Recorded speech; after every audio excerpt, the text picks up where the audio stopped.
محمد منظر عباس پوچھتے ہیں، مفتی صاحب ہمارا کام مارکیٹ میں مال بیچنا ہے۔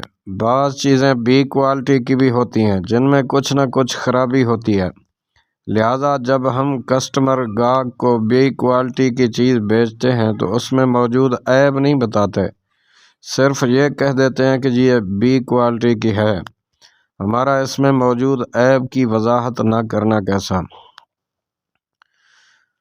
جناب، جو چیز بیچنے کا جو طریقہ سوال میں آپ نے ذکر فرمایا، اس صورت میں عیب کی وضاحت نہیں کی تو کوئی حرج نہیں ہے، کیونکہ بی کوالٹی کہنا ہی اس کی وضاحت ہے۔ البتہ بی کوالٹی میں سی کوالٹی والی چیز مکس کر دی تو پھر اس کے بارے میں بتانا پڑے گا۔ اگر مال بی کوالٹی میں شمار ہوتا ہے تو بتانے کی حاجت نہیں۔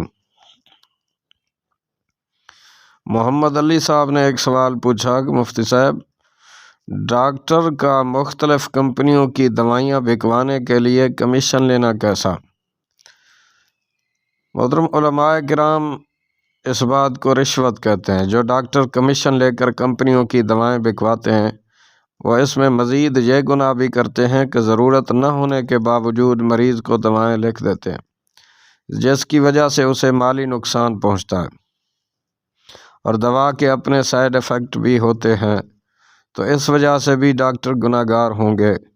بعض ڈاکٹروں کا لیبارٹریوں سے کمیشن فکس ہوتا ہے، جس کی وجہ سے وہ صرف انہی لیبارٹریوں کی رپورٹ منظور کرتے ہیں، اور بعض اوقات کمیشن کی خاطر بلا ضرورت ایکس رے اور ٹیسٹ وغیرہ بھی لکھ دیتے ہیں۔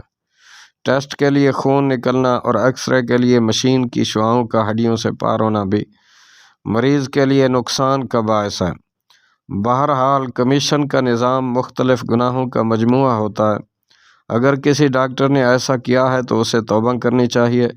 دواؤں کی کمپنیوں، میڈیکل سٹور اور لیبارٹری والوں کو ان چیزوں سے بچنا چاہیے، اور کسی بھی ڈاکٹر سے اس طرح کا معاہدہ نہیں کرنا چاہیے۔ البتہ ڈاکٹروں سے یہ درخواست کرنے میں حرج نہیں کہ آپ مریضوں کو ہمارے پاس بھیجا کریں، اور اگر ڈاکٹر صاحب تعلقات کی وجہ سے جائز طریقے سے ان کے پاس بھیجتے ہیں تو ٹھیک ہے۔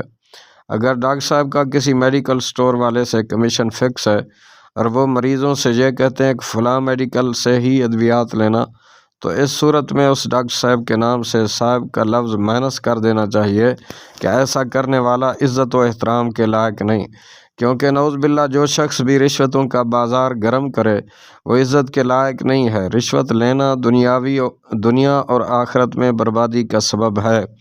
اس سے سب کو بچنا چاہیے، اور خود بھی حلال روزی کھانی چاہیے، اور اپنی آل اولاد کو بھی حلال روزی کھلانی چاہیے۔ سب ڈاکٹر، میڈیکل سٹور یا لیبارٹری والے رشوت لینے دینے کا کام نہیں کرتے، لیکن جو ایسا کرتے ہیں ان سب کو توبہ کرنی چاہیے۔ محمد اظہر عباس نے ایک سوال پوچھا کہ آج کل کافی پریشانیاں ہیں اور لوگوں کو مختلف بیماریوں نے گھیرا ہوا ہے۔ کئی میڈیکل سٹور والوں نے بھی موقع کا فائدہ اٹھاتے ہوئے مارکیٹ سے دوائیں غائب کر دی ہیں، اور جب ان سے دوا لینے جاؤ تو کہتے ہیں دوا مارکیٹ سے شارٹ ہے۔ ایسے لوگوں کے بارے میں آپ کی کیا رائے ہے؟ جناب، ہمیں مسلمانوں کی ہر صورت میں خیر خواہی کرنی چاہیے، اور ہر وہ کام جس سے دوسرے مسلمانوں کو تکلیف پہنچے اس سے بچنا چاہیے۔ چیز کو مارکیٹ سے غائب کر دینا یا مہنگا کر دینا کہ صرف ہمیں ملے دوسروں کو نہ ملے، دوسرے کا پیٹ بھلے کٹ جائے اور ہمارے بھرے ہوئے پیٹ پر مزید چربی چڑھ جائے، تو یہ بدخواہی اور بہت ہی مذموم صفت ہے۔ ایسے لوگ بھی ہوں گے جو پریشانی کے وقت میں اپنا مال سستا کر دیتے ہوں گے، بسا اوقات تو مفت بھی دے دیتے ہوں گے، مگر زیادہ تر ایسے ہی ہوتے ہیں جو موقع سے فائدہ اٹھا کر چیزیں مہنگی کر دیتے ہیں۔ انہیں ہرگز ایسا نہیں کرنا چاہیے۔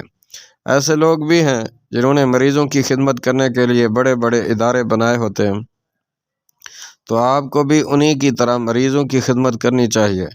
ان لوگوں کی طرح نہیں بننا چاہیے جو پریشانی کے وقت لوگوں کو لوٹتے اور ایکسپائر دوائیں چلا کر لوگوں کی جانوں سے کھیل رہے ہوتے ہیں۔ محمد فرحان نے ایک اور سوال پوچھا کہ جی، اگر کوئی شخص قبروں پہ پاؤں نہ رکھے لیکن قبروں کو پھلانگ کر یا دو قبروں کے درمیان تھوڑی سی جگہ ہوتی ہے وہاں پاؤں رکھ کر جائے اور یہ خیال کرے کہ میں قبروں پر پاؤں رکھے بغیر اور بہت بچ بچا کر اپنے عزیزوں کی قبروں تک گیا ہوں تو کیا ایسی صورت میں قبروں پر جا سکتے ہیں؟ جناب قبروں کو پھلانگنا بھی منع ہے، اس میں بھی قبر والے کی توہین ہے۔ اس بات کو یوں سمجھیں کہ اگر ماں باپ لینے ہوں تو اگر ماں باپ لیٹے ہوں تو انہیں پھلانگ کر تو کوئی نہیں جائے گا، حتیٰ کہ اگر کوئی عام مسلمان لیٹا ہو اور اسے کوئی پھلانگ کر جائے تو کوئی بھی تہذیب یافتہ اس کام کو اچھا نہیں کہے گا۔ اپنے عزیزوں کی قبروں پر جانا اچھا اور مستحب کام ہے، لیکن اس کے لیے حرام کام کرنے کی اجازت نہیں۔ ایسی صورت میں دور سے ہی ایصال ثواب کر دیں۔ جن کے عزیزوں کی قبریں دوسرے ممالک میں ہیں وہ وہاں کیسے جائے گا؟ اگر جائے گا بھی تو کب تک جائے گا؟ کیونکہ یہ بھی تو دنیا سے چلا جائے گا، پھر کون جائے گا؟ اس طرح آپ کے والد صاحب کی قبر پر پوتا یعنی آپ کا بیٹا تو نہیں جائے گا، وہ آپ کے فوت ہونے کے بعد آپ کی قبر پر آئے گا، اور جب آپ کا بیٹا فوت ہوگا تو اس کے بیٹے اس کی قبر پہ جائیں گے۔ عام طور پر لوگ دادا پر دادا اور نانا پر نانا کی قبروں پر نہیں جاتے، اور بعضوں کو تو پتہ بھی نہیں ہوتا کہ ہمارے دادا پر دادا اور نانا پر نانا کی قبریں کہاں ہیں۔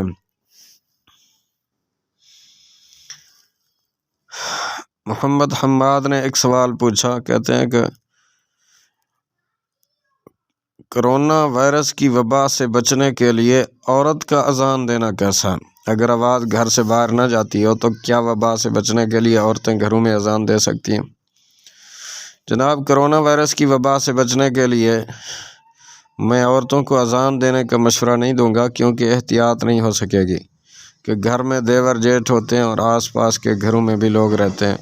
عورتیں لاکھ کہیں کہ اذان دیتے ہوئے آواز باہر نہیں جائے گی، لیکن آواز باہر جانے کا پورا اندیشہ ہے، اس لیے عورتیں اذان نہ دیں۔ اگلا سوال ہے کہ اسلامی بہن نے پوچھا کہ خواتین ہاف آستین یا کلائی تک قمیص پہنتی ہیں اور پھر اسی لباس میں نماز پڑھ لیتی ہیں، کیا ان کی نماز ہو جائے گی؟ جی، اسلامی بہنوں کو نماز اور طواف میں کلائیاں چھپانا ضروری ہے، کیونکہ کلائیاں کھلی رہیں گی تو نماز نہیں ہوگی۔ اگر ہاف آستین والی قمیص پہن کر نماز پڑھیں اور کلائیاں موٹی چادر میں چھپا لیں تو نماز ہو جائے گی۔ ہمارے معاشرے میں ہر طرح کی عورتوں کو خاتون کہہ دیا جاتا ہے، مگر میں ہر عورت کو خاتون کہنے سے احتیاط کرتا ہوں، کیونکہ خواتین صحابیات، ولیات اور صالحات یعنی نیک عورتوں کو کہتے ہیں، جیسا کہ بی بی فاطمہ الزہرا رضی اللہ عنہا کو ہم خاتون جنت کہتے ہیں۔ ہر عورت کو خاتون کہنے میں حرج نہیں ہے، لیکن میں نے لغت میں خاتون کا ایک معنی نیک عورت بھی پڑھا ہے۔ چھوٹی بچیوں کو بھی تنگ کپڑے نہیں پہنانے چاہیے۔ مردوں کے مقابلے میں بعض عورتوں کی قمیص کی آستینیں چھوٹی اور تنگ ہوتی ہیں، حالانکہ کپڑوں کے معاملے میں انہیں زیادہ احتیاط کرتے ہوئے اپنے جسم کو نمائش سے بچانا چاہیے، مگر نظام الٹا چل رہا ہے، حتیٰ کہ ان کے پاجامے اتنے چست ہوتے ہیں کہ خدا کی پناہ۔ اللہ کرے کہ کوئی ایسی صورت نکل آئے جس سے ان عورتوں کی قمیصیں اور آستانیں لمبی اور ڈھیلی ہو جائیں۔ میں چھوٹی بچیوں کو بھی تنگ پاجامے یا تنگ شلوار پہنانے کے حق میں نہیں ہوں۔ بچپن سے ہی پردے کا ذہن دینا چاہیے۔ بعض لوگ کہتے ہیں ابھی تو بچی ہے سب چل جائے گا، پھر اگر کوئی بچی کو اٹھا کر لے جائے تو رو رہے ہوتے ہیں۔ جب ماں باپ میں حیا ہوگی تو بچیوں کا خیال رکھیں گے، ورنہ پھر کیا کیا ہوتا سب جانتے ہیں۔ یہ گھر گھر کا مسئلہ ہے۔ اللہ کریم ہم سب کو شرم و حیا نصیب فرمائے۔ واللہ اعلم عز وجل ورسولہ اعلم، صلی اللہ علیہ وآلہ وسلم۔